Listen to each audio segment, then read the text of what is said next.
But what's never gone away is the fear the Klan built its legacy on. Preserve the racist! Fear that's still here today.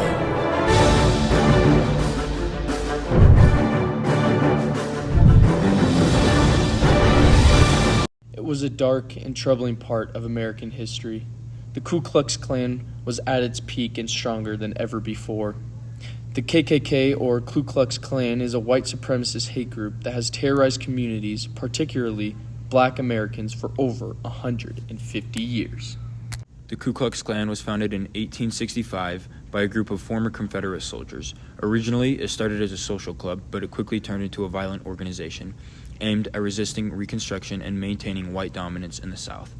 By the late 1860s, the Klan was using intimidation, threats, and brutal violence, including lynching, to suppress Black political participation and civil rights. Lynching was a brutal form of racial terrorism used by the KKK to intimidate and oppress Black Americans. They used lynching as a tool to enforce racial hierarchies and suppress Black political, social, and economic progress. These acts of mob violence were often public spectacles meant to instill fear not just in the immediate victims but in entire Black communities. Thousands of Black Americans, along with some white allies, were lynched under the pretext of false accusations, economic competition, or simply for exercising their rights.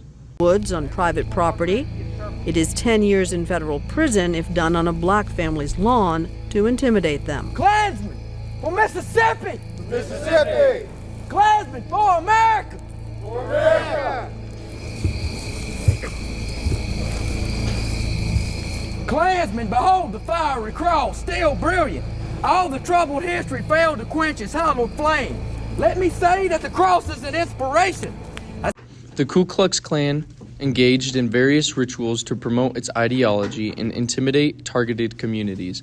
Their ceremonies often included secret meetings, elaborate initiation rites, and cross burnings, which served as both a symbolic act of terror and a declaration of their beliefs.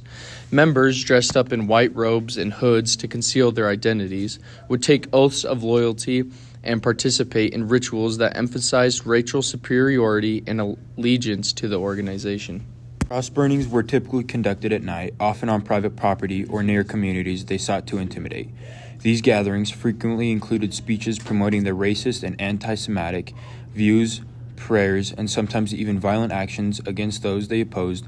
Throughout history, the KKK used these rituals to create an atmosphere of fear and reinforce their extremist ideology. This man's name was Hiram Wesley Evans, a figure who played a significant role in the history of the KKK during the 1920s.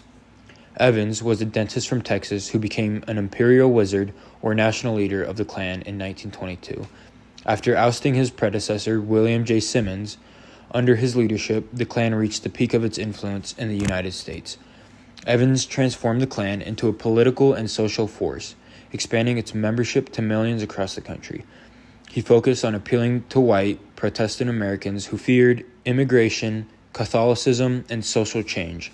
His leadership helped the Klan gain political power, influence elections, and even placing members in government positions. He wrote articles and gave speeches portraying the Klan as the defender of 100% Americanism, which was a racist and inclusionary ideology aimed at preserving white Protestant dominance. While the Klan claimed to stand for morality and patriotism, it was responsible for widespread acts of violence and intimidation, particularly against Black Americans, immigrants, Jews, and Catholics. However, by the late 1920s, Evans' influence began to decline due to the internal corruption and public backlash against the Klan's violence. Membership dropped and he eventually lost control of the organization. In conclusion, the KKK is a white supremacist hate group that has historically used terrorism, violence, intimidation to promote racist anti-Semitic views. Originating in the aftermath of the Civil War, the Klan has gone through multiple resurgences, each time adapting its tactics to the social and political climate while maintaining its core message of white supremacy.